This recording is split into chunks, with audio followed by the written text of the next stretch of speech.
ठेवूया. हां अगदी बरोबर आहे. मेडिटेशनसाठी महत्त्वाचं आहे. हे त्यांचं लक्ष आहे की नाही हे तुम्हाला ते समजतं.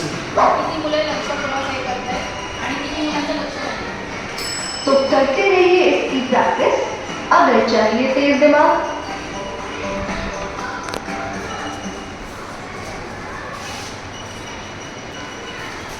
दोनच आहे.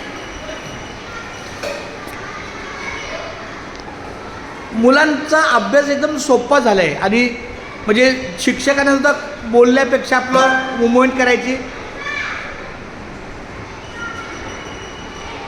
आता एक स्कॅनचा आहे ना, स्कॅनचा एक सराव आहे. तुम्ही या ना थोडं पुढे पुढे या ना, पुढून सांगा जरा. त्यांना एक स्कॅनचा पण कळलं नाही. तुम्ही एकदा ॲप घेतला, मला संपर्क शाळा ॲप घेतला. नाही नाही मला नाही. ए राम ॲप घेतला तू? मग मला तू कर. हा नाही तुम्ही का तुमच्या मोबाईल हो माझ्या मोबाईलवर घेतो ना. आणि हे जे आहे ना ते मोठ्या मुलांसाठी आहे. जे 5वीच्या पुढचे जे मुलं आहेत ना त्यांच्यासाठी आहे. नाही, आता 5वी हा 0 लेसन कंप्लीट म्हणजे आमच्याकडे 5वीचा वर्ग नाही. जर घ्यायचं असेल म्हणजे उद्या सकाळचं आहे ना सेशन, हां. सकाळची मुलं असतात ना, अगदी बरोबर. मग त्यांच्यासाठी जर तुम्हाला घ्यायचं असेल तर ते आहे. त्याच्यामध्ये तुम्ही उघडू शकतो. हां, open करू. अंगणित परीक्षण, भाषा परीक्षण आणि मानसिक परीक्षण.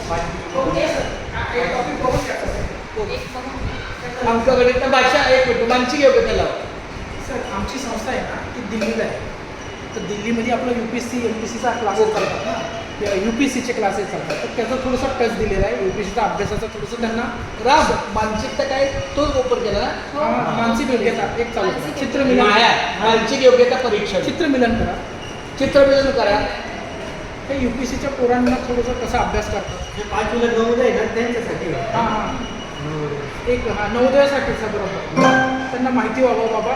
एक आत्तापासूनच स्पर्धा परीक्षेचा त्यांना अंदाज यावा की अशा प्रकारे चालतं स्पर्धा परीक्षेचा अभ्यास. तर थोडंसं ज्यांना आवड आहे ते आत्तापासून सुरुवात पण करू शकतात. त्यांना थोडीशी माहिती राहील तर त्यांना अवघड जाणार नाही.